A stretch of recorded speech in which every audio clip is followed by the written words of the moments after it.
अस्सलाम वालेकुम मेरे दोस्तों, आज हम आपके सामने में दो मसला बयान करेंगे। गुस्ल के वाजिब होने के बारे में दो हदीस बयान करेंगे, क्योंकि गुस्ल वाजिब हो जाता है। अगर कोई मुसलमान गुस्ल वाजिब होने के बाद वो फ़र्ज़ गुस्ल नहीं करेगा तो वह हमेशा नापाक ही रहते हैं, नापाक रहते हैं मेरे दोस्तों।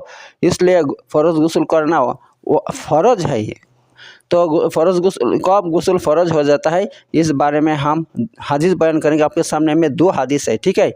तो पहला हदीस, वान अबी सईद अल खुदरी रज़ियल्लाहु अन्हु क़ाल क़ाल रसूलुल्लाह सल्लल्लाहु अलैहि वसल्लम अल माउ मिनल माई रवाहु मुस्लिम व असलहु फिल बुखारी। तो ये हदीस में हज़रत अबू सईद खुदरी से रवायत है कि रसूलुल्लाह सल्लल्लाहु अलैहि वसल्लम ने फरमाया, क्या फरमाया कि पानी यानी गुस्ल वाजिब हो जाता है किससे, मिनल मा यानी मनी निकलने से। तो देखा आपने पहला हदीस में क्या फरमाया कि अगर के कोई आदमी सोहबत करता अपने बीवी के साथ, जब उसको बीर्ज निकल जाए यानी मनी निकल जाए, धातु निकल जाए सोहबत के साथ, तो उस पर गुस्ल वाजिब हो जाता है मेरे दोस्तों। अब दूसरा हदीस सुनिए। दूसरा हदीस, वान अबी हुरैरा रज़ियल्लाहु अन्हु क़ाल क़ाल रसूलुल्लाह सल्लल्लाहु अलैहि वसल्लम इज़ा जलसा अहदुकुम बैना शुआबिहल अर्बा सुम्मा जहदा फ़क़द वजबल गस्लु। दूसरा हदीस में है कि अबू हुरैरा से रवायत है कि रसूलुल्लाह सल्लल्लाहु अलैहि वसल्लम ने फरमाया, क्या फरमाया, जब तुम में से कोई आदमी औरत के चार शाखों के बीच में बैठे, चार शाख से मुराद दो टांगों के बीच, दो बाजू दो टांगों के बीच में बैठे, सुम्मा जहादहा फिर उससे सोहबत करने के लिए यानी उससे संभोग करने के लिए कोशिश करे, तो क्या होता है, फ़क़द वजबल गस्ल, तो उस पर गुस्ल वाजिब हो जाता है मेरे दोस्तों, चाहे बीर्ज निकले या ना निकले, चाहे मनी निकले या ना निकले।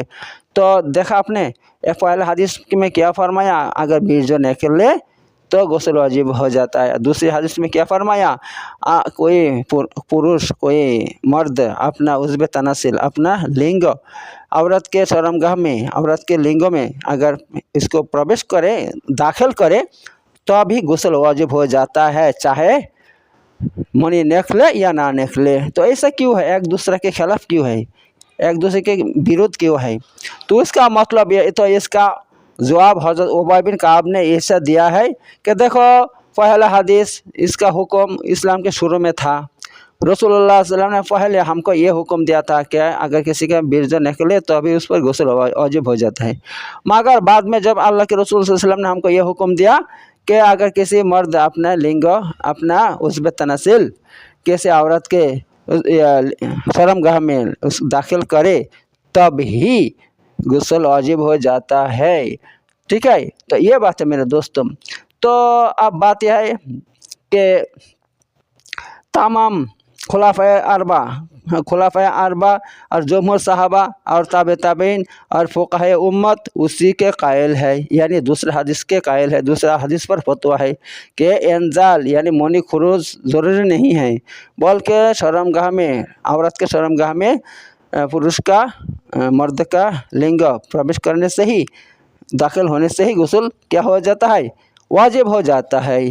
और सऊदी का मुस्तकिल फतवा कमेटी का भी यही फतवा है, इस पर ही फतवा है। ये दूसरा हदीस पर फतवा है कि मर्द का उज़्व तनासिल यानी हफ्सा औरत की शर्मगाह में अगर गायब हो जाए तो गुस्ल वाजिब हो जाता है, अगर से इंजाल ना हो, अगर से बीर्जपात ना हो, मनी ना निकले तब भी। तो मेरे दोस्तों ये बात है। तो आपको मालूम हो गया आज से कि बस दाखिल होने से गुस्ल वाजिब हो जाता है, ठीक है।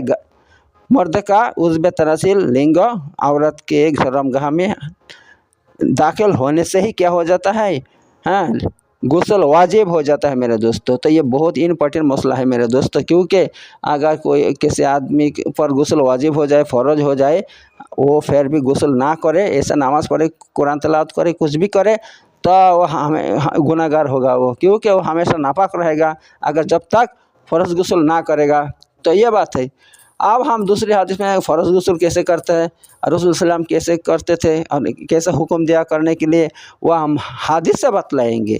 लिहाजा मेरे यूट्यूब चैनल को मेरे दोस्तों सब्सक्राइब करके रखो, क्योंकि मैं कुरान और सही हदीस से ऐसा मसला बयान करता हूँ आपके सामने में, ठीक है मेरे दोस्तों। तो ठीक है, इंशाल्लाह दूसरे हदीस में फिर मिलेंगे, दूसरी वीडियो में मिलेंगे। तब तक के लिए अस्सलाम वालेकुम व रहमतुल्लाहि व बरकातुहू।